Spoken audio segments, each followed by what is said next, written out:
Okay, good morning, magandang umaga po. At nandito na naman tayo ngayon sa ating trabaho. Ito po yung sitwasyon ho ngayon. Update po sa ating hanap buhay bilang isang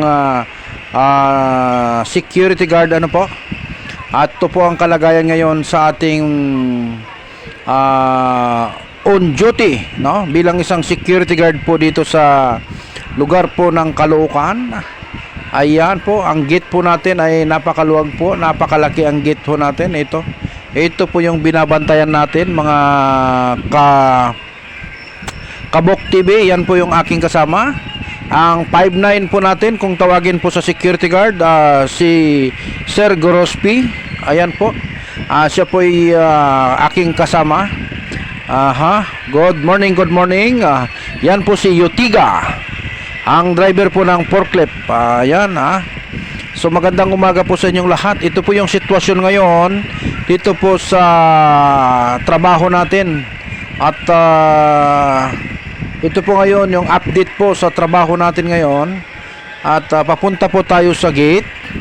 At para maging secured, para maging maayos, at i-check natin palagi ang ating gate, no?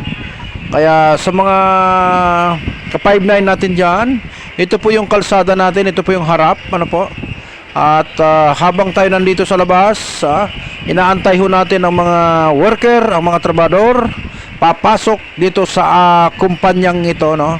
Habang tayo nandito sa labas, kasi bukas naman ang gate. Ayan po yung gate natin, mga Bok TV Vlog, Ito, good morning. Ito po yung update ngayon sa oras na ito. At sobrang init na, maagang-maaga pa, no? Sobrang init na. At nakikita naman natin, ayan, ang mga sasakyan nagdadaan. Ito po yung kalsada, yung highway, kung tatawagin ho natin, Kaya bilang isang security guard, tayo magpapatuloy sa ating tungkuling pinagkaloob para sa atin. Ito, nandito tayo sa labas ngayon.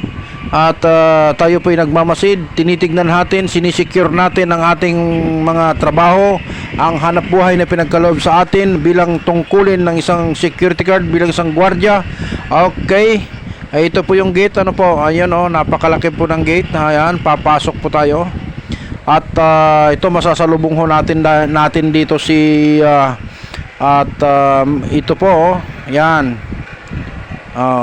Yung mga truck nila, mga sasakyan, ng ating mga kapwa driver.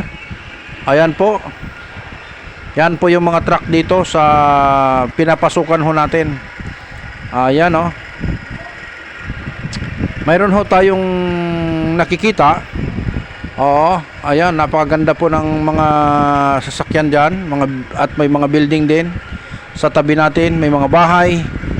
Ayan. So, good morning po sa inyong lahat. Magandang umaga po. Magandang araw po sa buong Pilipinas.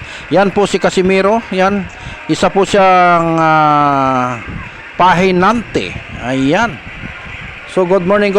At nakikita ho natin, At magpapatuloy lamang tayo sa ating tungkulin para tayo po'y mananatili, tayo po'y alert sa ating mga gagawin. Ayan po yung aking 5'9", at sa sobrang init po ay nakikita naman ho natin, lagi siyang nakamasid sa labas. Kaya yan po si SJ Gorospi. Okay, good morning, magandang umaga po. At nandito na naman tayo ngayon sa ating trabaho. Ito po yung sitwasyon.